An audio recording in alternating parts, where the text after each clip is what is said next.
huge part of the whole business now. Yeah, absolutely. She runs the record shop. We have a record shop in Brighton that we opened up last year that just sells Bolivian vinyl, and it's tiny. I mean, it's the size of a closet, but it feels special. You know, bands come there and they do little in-stores, and we have lots of kind of bespoke product in there, signed Flaming Lips records, and things that you would like to be able to buy in your local record shop, but for me it's a little easier to get these things. So that's really special. We work there like Thursday to Sunday, 12 till 5. She runs the shop, and we co-manage 3 young artists together. So yeah, she's a massive part of what we do, what I do. Anything else? You're all looking so tired. No, this is... I asked about your dog flippantly then, I'll admit, that was a flippant question.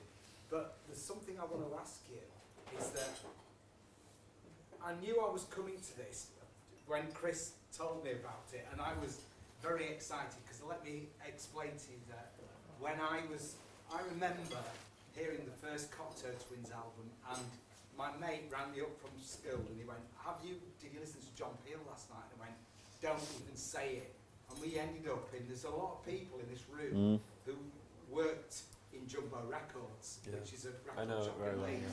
There's quite a few I did. There's a few people. I think there's about 10 people in this room that were actually... Hands up, who worked at Jumbo. We've all worked in record shops, and we've all got music, we've all had musical careers to some sort of level. Now, I want to ask you do you think that your time as a youngster working in a shop, because it happened to me, it became like a way of finding out, because you've answered so many questions right throughout this tonight that I was asking myself internally, and it's been amazing to listen to what you've had to say tonight. It's been absolutely inspirational, but also I think there should be some bloody younger people in here listening to what you've got to say, because it's amazing what you have said. It's been incredible. And there's some younger bands that I'm working with that are buggering off to Europe to play, and I felt like ringing them up tonight halfway through saying, fuck the van, get back over here. This is far more interesting than doing a shit gig in Belgium, because you're going to learn a lot from this. But what I wanted to know was from you, as a younger guy working in that record shop, and as an older man now, like I am, not far behind you, I feel that gave me kind of a way and a way to think. We became filters in music. You could hear, and you could, even if you had 1,000 singles to play that were amazing, and you think, oh, that's great, that's great, that's great, that's shit. Did you have that feeling? You explained that when you were talking about signing bands, when you hear that one piece of music. Yeah, I think that's where it started. I think that's where it started. Working in a record shop, I think that gives you that. No, I do think so. You think that?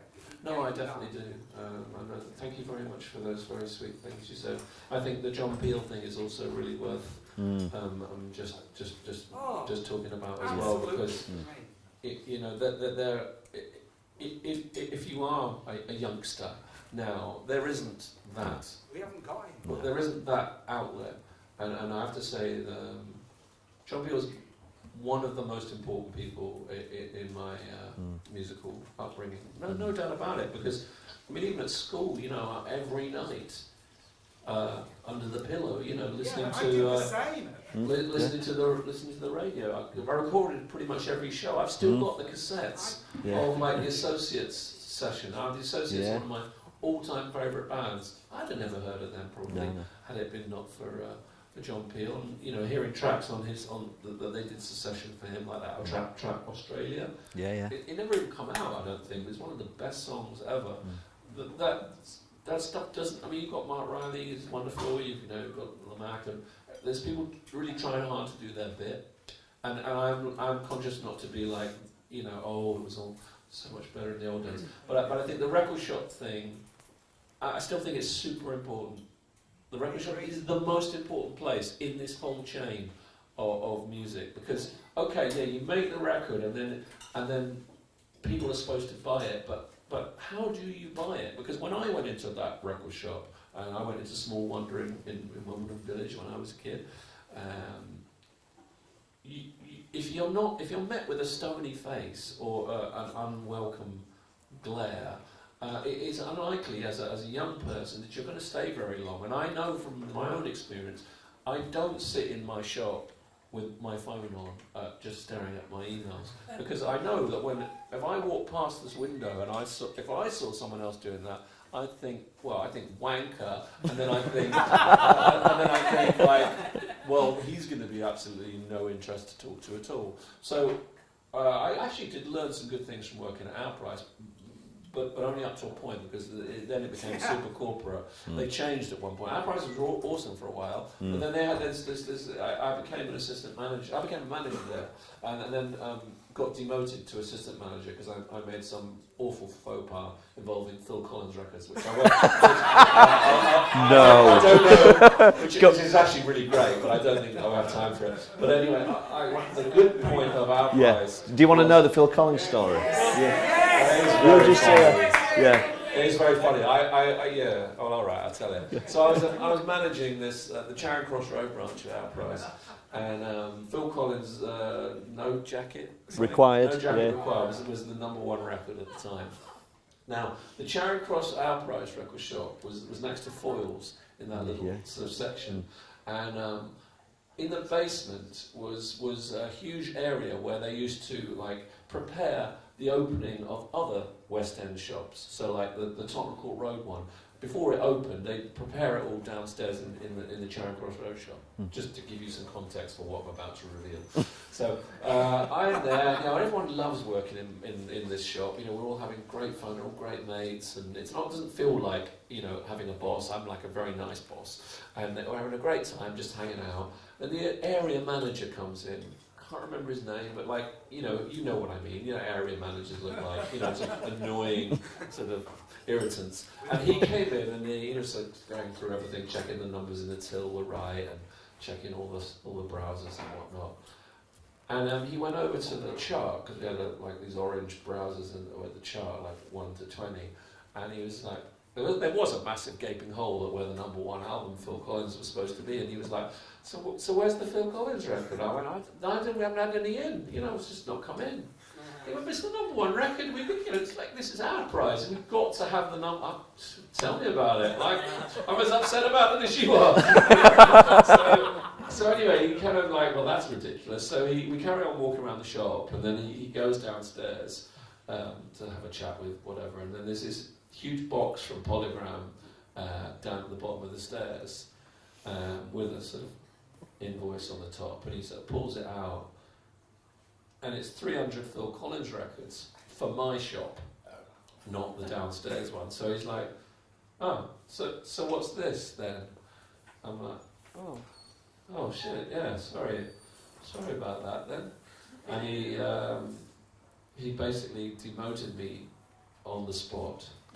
And that very night, I got the call from Robin to join the Cocteau Twins. Yes! You know what, mate? You can stick your fucking demotion. So that's my Phil Collins story. Brilliant. Yeah. So Phil Collins is actually responsible for the Cocteau Twins? Yes, that's exactly what he's saying. Exactly, yeah. We've been going at this now for a couple of hours. I don't want to keep you from your No.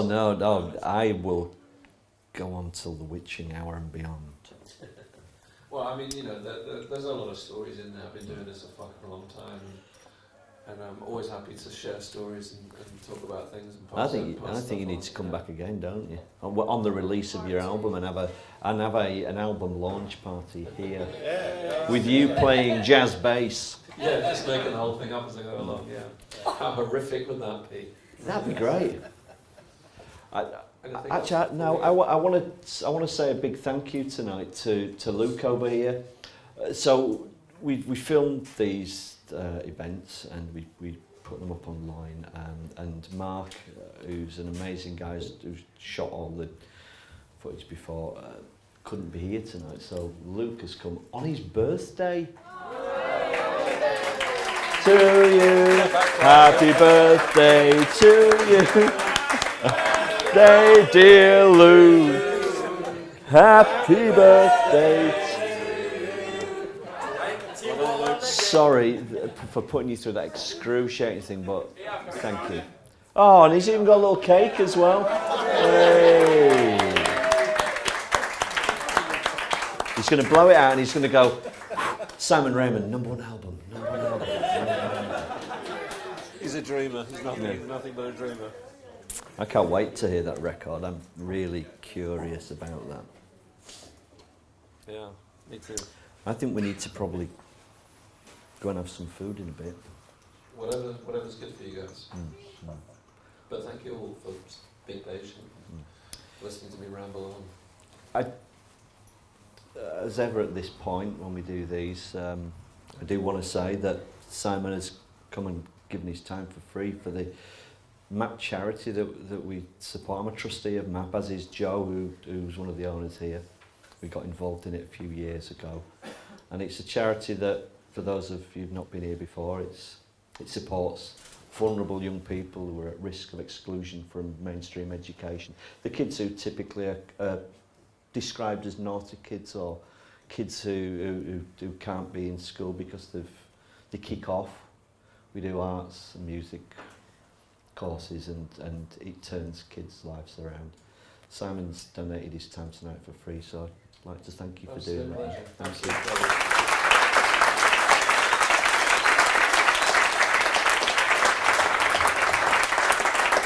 There's always one more question. There's one more question. Burning question that you had in your mind. Oh God, what an amazing... The flanger. I used What? a flange. Did you?